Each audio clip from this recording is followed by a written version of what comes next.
Good morning, everyone. So, this is Combined Graduate Level Examination 2024 Tier 1 SSC CGL, right? 2024 Tier 1. So, these questions are for English only, and today's topic is idiom. First of all, I would like to tell you that 2 or 3 questions and sometimes one question may appear out of 25 questions in your SSC CGL Tier 1 paper. Okay, so I'm gonna start my lecture, today's lecture, with some sentences. So please listen to me very carefully and try to understand that what idioms are there in my sentences. Okay, so I'm starting. You say that you study day and night, but in the same breath, you tell me how much you spend time with your friends, as your friends promised to stand by your side in weal and woe. And and sometimes you say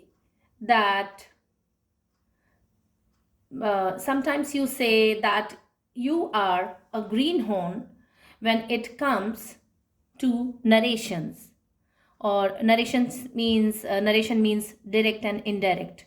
direct to indirect जब आप change करते हो तो cumulatively हम उसे narration बोलते हैं, grammar का पार्ट है. So these are the sentences. What did I say in these sentences? First of all, first idiom, in the same breath. Second, in weal and woe. And third, a green horn. What does it mean? So in detail, I would like to explain these 3 idioms in this lecture. और ये जो English में जो sentences थे उसका meaning ये है कि you say that you study day and night. तुम बोलते हो कि तुम तो दिन रात पढ़ाई कर रहे हो. And but in the same breath मतलब उसी के साथ कॉन्ट्रास्ट करते हुए तुम ये भी कह रहे हो कि you spend too much time with your friends. तुम अपने फ्रेंड्स के साथ में बहुत ज़्यादा टाइम स्पेंड करते हो. तो इतनी कितनी दिन रात पढ़ाई करते हो? तो ये तो कॉन्ट्राडिक्टरी सेंटेंस हो गए. इन द सेम ब्रेथ का इसी तरह से यूज़ होता है. ठीक है. एंड सेकेंड, उसके आगे के जो सेंटेंस हैं, देन वहाँ पर सेंटेंस था as your friends promised to stand by your side in weal and woe. क्योंकि तुम्हारे जो फ्रेंड्स हैं उन्होंने प्रॉमिस किया हुआ है तुमसे, राइट. उन्होंने वो प्रॉमिस करते हैं तुमसे as your friends promise to stand by your side in weal and woe. So तुम्हारे जो फ्रेंड्स हैं वो तुमसे प्रॉमिस करते हैं कि वो सुख में दुख में हर हाल में तुम्हारा साथ देंगे. ठीक है. एंड एट लास्ट, वो जो लास्ट वाला सेंटेंस था, it says that sometimes you say that you are a greenhorn when it comes to narration. कभी कभी तुम बोलते हो कि ये एक ग्रीन हॉर्न, मतलब you are a green horn when it comes to narration. Narration grammar का एक पार्ट है, तो नरेशन के लिए आप ग्रीन हॉर्न हो, मतलब आप इन एक्सपीरियंस्ड हो, आपको नहीं पता कि नरेशन के सेंटेंसेस कैसे आते हैं. या नरेशन एक पर्टिकुलर वर्ड नहीं लिखेंगे, उसकी जगह हम कह सकते हैं when it comes to English grammar के लिए आप, कंप्लीट इंग्लिश ग्रामर के लिए आप ग्रीन हॉर्न हो. तो इस तरह के ईडियम्स हैं और वो उनके एक्सप्रेशंस हैं. ओके. अब क्वेश्चंस में एसएससी सीजीएल वाले जो क्वेश्चन पेपर है उसमें किस तरह के क्वेश्चंस आएंगे, that I am gonna tell you, right. So first question CGL का आया हुआ क्वेश्चन है, टीयर 1 का 2021 का आया हुआ क्वेश्चन है, राइट. सो ये प्रिपरेशन चल रही है 2024 के लिए, और क्वेश्चन का जो पैटर्न है वो इसी तरह का पैटर्न आएगा. So don't worry about it कि पैटर्न कुछ और चेंज हो जाने वाला है या फिर क्वेश्चन का वेटेज या डिफिकल्टी लेवल चेंज हो जाने वाला है. मोर और लेस इसी तरह का रहेगा. ठीक है. थोड़ा बहुत फर्क पड़ जाए तो और बात है, अदरवाइज मोर और लेस ऐसा ही रहने वाला है, वेटेज भी और डिफ़िकल्टी लेवल भी। तो weightage I have told you कि 1, 2 या 3 क्वेश्चंस आ सकते हैं ईडियम के। 3 क्वेश्चंस तो बहुत ही ज़्यादा बड़ी बात हो गई, 1 या 2 ही आते हैं यूजुअली आउट ऑफ 25 क्वेश्चंस, ठीक है। और क्वेश्चंस कैसे आएंगे, या तो आपको ईडियम दिया होगा या फिर एक सेंटेंस में ईडियम अंडरलाइन हुआ होगा और 4 ऑप्शंस आपके पास उसी से रिलेटेड दिए होंगे। सो फर्स्ट क्वेश्चन हम लोग देख लेते हैं so that you can understand कैसे क्वेश्चंस आने वाले हैं। Question says choose the correct meaning of the given idiom, ठीक है। और ईडियम क्या है, इन व्हील एंड वो। इन व्हील एंड वो, व्हील मतलब होता है प्रॉस्पेरिटी और वो मतलब होता है एडवर्सिटीज, कैलामिटीज, ठीक है। सो व्हील एंड वो, सुख दुख में, हर हाल में, ठीक है।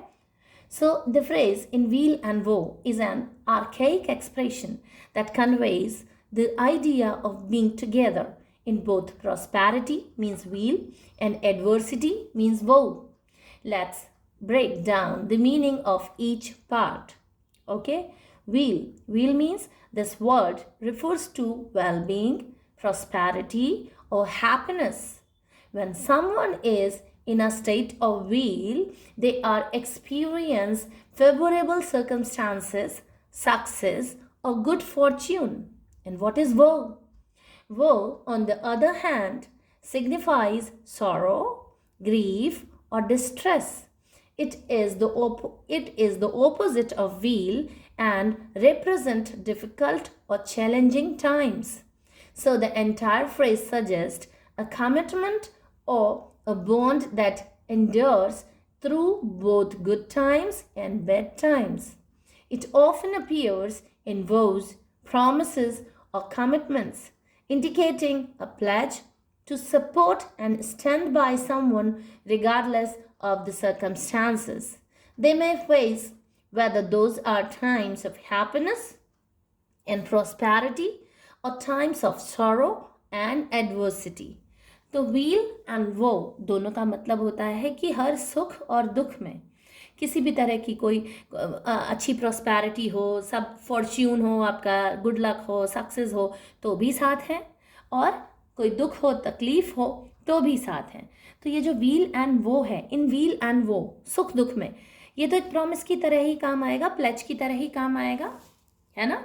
So usually people when people start committing, कुछ किसी से प्रॉमिस किया हुआ रहता है तो मैं तो पूरा सुख दुख में तुम्हारा साथ निभाऊंगा, मैं तो कभी भी तुमको छोड़ के नहीं जाने वाला हूँ, राइट। तुम्हारा चाहे सक्सेस हो चाहे तुम्हारा फेलियर हो और मैं बिल्कुल साथ खड़े रहूँगा। तो इस तरह के प्रोमिसेस या प्लेज के तौर पर ये ईडियम यूज़ होता है, व्हील एंड वो, राइट। लाइक ये फर्स्ट वाला ही जो सेंटेंस था कि फ्रेंड्स ने प्रॉमिस किया है कि to like my friend promise me to stand by my side in weal and woe, ठीक है। तो हमेशा वो हमेशा सुख और दुख में मेरे साथ में रहेगा, ऐसा कोई प्रॉमिस हुआ है। तो इसी तरह के प्लेज या प्रॉमिस में ये व्हील एंड वो जो ईडियम है वो यूज़ किया जाता है। अब 4 ऑप्शन देखिए आप। In sad and gloomy days, sad and gloomy days, sad और ग्लूमी दोनों सिनोनिम होते हैं, तो ये तो दोनों ही तरह के बुराई वाले दिनों में बात हो रही है, जबकि व्हील एंड वो मतलब होता है सुख और दुख दोनों में। तो ये वाला तो एलिमिनेट कर दीजिए, it won't work, this is not the right meaning of wheel and वो, just eliminate it, no need to write it, no need to choose it as a right option, right. Second one is in happiness and good times, happiness और good times भी synonym है और इसका मतलब है कि आप केवल सुख में ही साथ में हैं, right. in prosperity and adversity, prosperity मतलब जब आप बहुत धनवान हैं, सक्सेस है आपके पास, सब कुछ अच्छा है तब भी, और एडवर्सिटी मतलब जब बिल्कुल गरीब हैं और सक्सेस भी नहीं है तब भी साथ में हैं, राइट। शादी के जो 7 वचन होते हैं उनमें से एक वचन ये भी दिया जाता है कि हम हर सुख दुख में, मतलब प्रॉस्पेरिटी में और एडवर्सिटी में, हर तरह की स्थिति में एक दूसरे का साथ निभाएंगे। सो हिंदू धर्म में जो शादी होती है उसमें 7 वचन में से एक वचन इस भी तरह का होता है, right. So in weal and वो, और एसएससी सीजीएल के वो एस्पिरेंट्स जो जिनकी या तो शादी होने वाली है या शादी हो चुकी है अभी, सो वो उनको ये ज़रूर याद रहेगा ये ईडियम, व्हील एंड वो, राइट। सो नेक्स्ट ऑप्शन ज़रूर देख लेते हैं, इन डिस्पेयर और फेलियर। डिस्पेयर मतलब भी नेगेटिव होता है और फेलियर मतलब भी, फेल मतलब भी नेगेटिव होता है, फेलियर मतलब भी नेगेटिव होता है। सो ये तो एक ही तरह की, मतलब बुरे वक्त में ही साथ हो, अच्छे वक्त में भी तो साथ होना चाहिए, राइट। क्योंकि व्हील एंड वो इसका मतलब होता है सुख दुख दोनों में, ठीक है।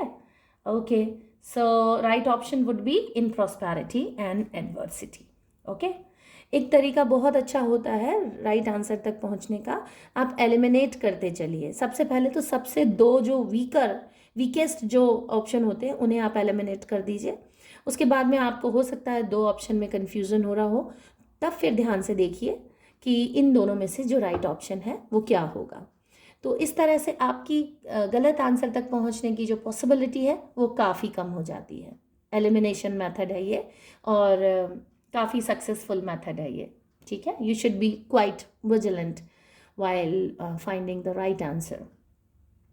So going to the next question, and the next question says select the most appropriate meaning of the given idiom. And what is the given idiom? A greenhorn. Horn, a green horn, right. So अब इसका meaning देखते हैं एक बारी। The term green horn is an idiomatic expression used to describe someone who is inexperienced, naive or new to a particular activity or situation. ऐसे बंदे के लिए ग्रीन हॉर्न जो इडियम है वो आता है जो इनएक्सपीरियंस्ड हो, जिसको एक्सपीरियंस नहीं है कोई भी काम करने का, है ना, कोई भी पर्टिकुलर एक्टिविटी या सिचुएशन में काम करने का एक्सपीरियंस नहीं है, भोला भाला सा है, ज़्यादा जानकारी नहीं रखता, और एक कोई भी पर्टिकुलर एक्टिविटी या सिचुएशन के लिए नया सा है, तो that is a green horn. Okay, a green horn is typically someone who lakhs practical knowledge or skill in a specific area or may be unfamiliar with the customs, practices or challenges associated with it. जब Britishers India में rule कर रहे थे तब हमारे यहाँ जो एक सती सिस्टम है, जो आज भी कई जगहों पर शायद बहुत कम इसका रेशो है, लेकिन ऐसा माना जाता है, कई जगह तो रिपोर्ट भी नहीं किया जाता कि वो अभी भी चालू है Sati system. I am not commenting on this system, हर धर्म का अपना रिचुअल होता है, राइट, लेकिन ब्रिटिशर्स ने इसको काफ़ी अपोज किया था। Okay, so they were a green horn to Indian customs, कि इंडियन कस्टम्स, इंडियन की जो इंडियन सोसाइटी है वो कैसे वर्क कर रही है और कैसे उसमें डिसीज़न लिए जाते हैं, उन्हें नहीं पता था ये चीज़ें। देन लेटर दे रियलाइज़ कि कुछ मामले ऐसे हैं जिनमें उन्हें इंटरफेयर ही नहीं करना चाहिए, राइट। सो वो ग्रीन कस्टम वगैरह भी नहीं जानते, तब भी ग्रीन हॉर्न वर्ड यूज़ किया जाता है, ईडियम यूज़ किया जाता है। The word green in this context is often used metaphorically to suggest freshness or newness. जो green है metaphorically, metaphor आप जो जानते ही होंगे, metaphor जो होता है फिगर ऑफ स्पीच है, और वो यूज़ किया जाता है जब आप कंपेयर करते हो किसी से, like you are the star of the family. अब आप स्टार तो नहीं हो, आप फैमिली में स्टार थोड़ी हो, लेकिन स्टार को आपसे कंपेयर कर रहे हैं। स्टार मतलब बहुत चमकदार, बहुत इम्पॉर्टेंट, है ना, तो you are the star of the family. आप फैमिली के लिए, अपनी फैमिली के बहुत चमकदार और बहुत इम्पॉर्टेंट व्यक्ति हो, तो star of the family. Star और आपको कंपेयर किया है बिना लाइक या एज यूज़ किए हुए। तो लाइक और एज जब हम यूज़ कर लेते हैं तो वो सिमिली हो जाता है, और जब यूज़ नहीं करते तो वो मेटाफर हो जाता है। जैसे you are like my son, you are not my son but you are like my son, तुम मेरे बेटे जैसे हो। बेटे नहीं हो लेकिन I compare you with my own son, तो तुम मेरे बेटे जैसे हो, right. These are the things. So the green जो वर्ड है वो मेटाफरिकली जो यूज़ हुआ है उसका मतलब फ्रेशनेस या न्यूनेस, कुछ नया है उसके लिए. Like the greenness of a plant that has just sprouted. ठीक है, एकदम हरे हरे कलर जो पौधे में उगता है. ठीक है, a green horn is someone who is still green और न्यू टू अ टास्क और environment, and as a result they may be prone to making mistakes or displaying a lack of knowledge. क्योंकि वो नए हैं किसी चीज़ के लिए, right, किसी भी काम के लिए, किसी भी टास्क के लिए वो नए हैं, इसीलिए उनसे गलती होने की ज़्यादा पॉसिबिलिटी है. मतलब they may be prone to making mistakes और displaying a lack of knowledge, या फिर कम नॉलेज को डिस्प्ले कर सकते हैं, दिखा सकते हैं कि उनको नॉलेज कम है. For example, if someone refers to a new employee as a greenhorn, they are indicating that the person is not yet seasoned or experienced in the job. It's worth noting that the term is sometimes used in a good natured or teasing way, acknowledging someone's beginner's status without necessarily criticizing them. ज़रूरी नहीं है कि green horn हमेशा एक criticising वे में या ख़राब वे में ही काम आए. वो एक गुड अच्छी तरह से भी बात हो सकती है, जैसे वो नया है इस काम के लिए, दैट्स इट, राइट. उसको बिगिनर की तरह बात कर रहे हैं, दैट्स इट. तो ग्रीन हॉर्न के अब 4 ऑप्शंस आपके पास दिए हुए हैं. ग्रीन हॉर्न मतलब होता है inexperienced, right. So first option is uneducated person. No, uneducated मतलब जो पढ़ा लिखा नहीं हो, नहीं, वो ग्रीन हॉर्न नहीं है, एलिमिनेट कर दीजिए. Inexperienced person, this is the right option. Inexperienced person, this is the right option. And clever person, चालाक जो आदमी है वो नहीं, ऐसा भी नहीं है कि चालाकी, इसका चालाकी से कोई रिलेशन नहीं है. और स्किल्ड पर्सन, नहीं भाई, स्किल्ड पर्सन तो ऑपोजिट हो गया इसका, है ना. स्किल्ड पर्सन जो है वो तो वन ऑफ एंटोनिम हो गया, राइट. सो यहाँ पर आपका आंसर आएगा इनएक्सपीरियंस्ड पर्सन, अ ग्रीन हॉर्न. ठीक है. थर्ड जो क्वेश्चन है, it says this select the most appropriate meaning of the given idiom. फिर से idiom है, ऐसे इसी तरह से क्वेश्चंस आए हुए हैं तीनों. so idiom is in the same breath. ठीक है. अब in the same breath, I have used in the beginning this in the same breath, if you noticed. चलिए वापस इसका explanation देख लेते हैं. The expression in the same breath is an idiomatic phrase that means mentioning two things together, often in quick succession or without a clear distinction between them. जो expression है, ये जो idiomatic phrase है, idiomatic expression है in the same breath, इसका मतलब होता है दो चीज़ें एक साथ मेंशन करना. ठीक है. Like in the beginning I have mentioned कि तुम कहते हो कि तुम दिन रात स्टडी करते हो, but in the same breath you tell me, तुमने मुझे बताया कि तुम अपने फ्रेंड्स के साथ में बहुत टाइम स्पेंड करते हो. तो ये तो कॉन्ट्राडिक्टरी बातें हो गई, दोनों कॉन्ट्राडिक्टरी स्टेटमेंट्स हो गए. तो इन द सेम ब्रेथ में वही होता है, दो चीज़ें आपने साथ में बोली हैं और लगातार बोली हैं. क्विक सक्सेशन मतलब एक के बाद एक बोली हैं. विदाउट अ क्लियर डिस्टिंक्शन मतलब दोनों का कॉन्ट्राडिक्टरी और क्लियर डिस्टिंक्शन के बिना आपने बोली है. When someone say or does something in the same breath, it implies that they are addressing or discussing two related or contrasting things without a significant pause or break. मतलब एक साथ ही इन the same breath जो idiomatic expression है, उसका मतलब आप दो चीज़ें एक साथ बोल रहे हो और जो कि कॉन्ट्रास्ट कर रही हैं, एक दूसरे को अपोज कर रही हैं, दोनों ही बातें एक दूसरे की बात को काट रही हैं. ठीक है. जैसे आपने बोला कि वो जो मेरी जो नई फ्रेंड बनी है वो उसका नेचर बहुत अच्छा है पर चिल्लाती बहुत है. तो नेचर बहुत अच्छा है, चिल्लाती बहुत है, in the same breath you are saying the same thing. So और कॉन्ट्राडिक्ट कर रही हैं दोनों एक दूसरे को. तो ये जो इडियोमेटिक एक्सप्रेशन है वो कुछ इस तरह से यूज होता है. For example, If someone criticizes and praises a person in the same breath, it means they are expressing both negative and positive opinion almost simultaneously. Simultaneously मतलब एक साथ. This phrase is commonly used to highlight the juxtaposition of ideas. ये juxtaposition मतलब होता है comparison, right? Highlight the juxtaposition of ideas, statements, or actions that might seem contradictory or unexpected when presented together. Juxtaposition means comparison of ideas. जब आप दो ideas को compare कर रहे हो, right? Statement, दो statement को compare कर रहे हो, ठीक है? दो action को compare कर रहे हो, right? तो वो क्या हो जाता है? In the same breath, you are saying.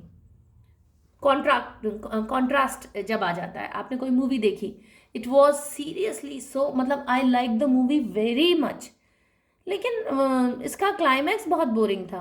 तो जब आपने मूवी बहुत अच्छी पसंद की, फिर आप खुद ही कह रहे हो कि इसका क्लाइमैक्स बहुत बोरिंग था, तो आप पहले दोनों सेंटेंस को देखो, दोनों में कॉन्ट्राडिक्शन आ रहा है, राइट? आपने ये आपका जो कंपैरिजन हो रहा है आइडियाज का, इसी के लिए in the same breath you say the same thing, right? So here's an example of sentence. Sentence in the sentence, he criticized her for being late. उसने उसे क्रिटिसाइज किया फॉर बीइंग लेट होने के लिए. In the same breath acknowledged her hard work and dedication. He criticized her for being late. In the same breath acknowledged her hard work and dedication. उसने बोला कि ये बहुत लेट होती है, ये रोज़ लेट होती है, लेकिन हार्ड वर्किंग है और बहुत डेडिकेट है अपने काम के लिए, बहुत इसमें बहुत ज़्यादा डेडिकेशन है. तो in the same breath you say two different things. In the same breath इस तरीके से यूज़ किया जाता है. In this case, the person is expressing both criticism and praise in a close sequence. एक साथ ही बोला उसने close sequence में, emphasizing the contrast between the two sentiments. जो two sentiments थे, उनमें contrast दिखाते हुए उसने एक ही sentence में, मतलब simultaneously उसने दो अलग अलग बातें कहीं, right? 4 options are there. Try and hold your breath. In the same breath, try and hold your breath. No. In the same breath का मतलब ये बिल्कुल नहीं होता. ब्रेथ मतलब होता है सांस लेना, right? So try and hold your breath. ये तो एलिमिनेट कर दीजिए. Next will be say two contradictory things at the same time. आप दो कॉन्ट्राडिक्टरी थिंग्स बोलेंगे एक सेम टाइम पर. सो दैट इज, यही है इस इडियम का meaning. Say two contradictory things at the same time. आप दो अलग अलग बातें एक साथ बोलेंगे. इन द सेम ब्रेथ का मीनिंग यही है. Okay. Able to get a full smell, मतलब आपको एक खराब सी स्मेल आ रही है, आपको गंदी बदबू आ रही है, तो ये तो नहीं होता इन द सेम ब्रेथ. क्योंकि ब्रेथ मतलब सांस लेना होता है, तो people may get confused in it. People may get confused it कि able to get a foul smell, एक गंदी सी स्मेल आ रही है, उसका ये बिल्कुल मीनिंग नहीं होता. Practice breathing exercise. आपने अनुलोम विलोम की प्रैक्टिस करना स्टार्ट कर दिया है या कपाल भाती करना स्टार्ट कर दिया. Not like that. कोई इसकी ब्रीदिंग एक्सरसाइज वाला नहीं है कोई मैटर यहाँ पर. इन द सेम ब्रेथ मतलब होता है एक साथ में साइमल्टेनियसली दो कॉन्ट्राडिक्टरी थिंग्स या कॉन्ट्राडिक्टरी स्टेटमेंट एक साथ एक समय पर बोलना या करना. तो in the same breath, right? These are the idioms. आज हम लोगों ने 3 ईडियम्स के ऊपर वर्क किया है. क्वेश्चंस ऐसे ही आते हैं. ईडियम्स को एक स्टोरी फॉर्म में, स्टोरी टेलिंग फॉर्म में I have explained so many idioms. तो आप चैनल से ज़रूर जुड़ जाइए और जो पुराने वाले वीडियोस हैं उनको भी पूरे वीडियोस देख लीजिए. बहुत सारा वोकैबुलरी वाला बहुत सारे वीडियोस बनाए हुए हैं. आप चैनल से जुड़ जाइए और चैनल को ज़रूर सब्सक्राइब कर लीजिए ताकि आप वो वीडियोस भी देख पाएँ, राइट? और इस वीडियो को शेयर कीजिए, लाइक कीजिए, ज़्यादा से ज़्यादा लोगों तक नॉलेज पहुँचे, ज़्यादा से ज़्यादा एस्पिरेंट्स को इसका फ़ायदा मिले इन सारे लेक्चर्स का। एंड टेलीग्राम चैनल से ज़रूर जुड़ जाइए, क्योंकि ये PDF फॉर्म आपको वहाँ पे मिल जाएगा। एंड टेलीग्राम चैनल का आपको जो लिंक है वो इस वीडियो के डिस्क्रिप्शन बॉक्स में मिल जाएगा। सो आज के लेक्चर के लिए हम लोग इतनी ही बात करेंगे। Keep learning. Thank you so much.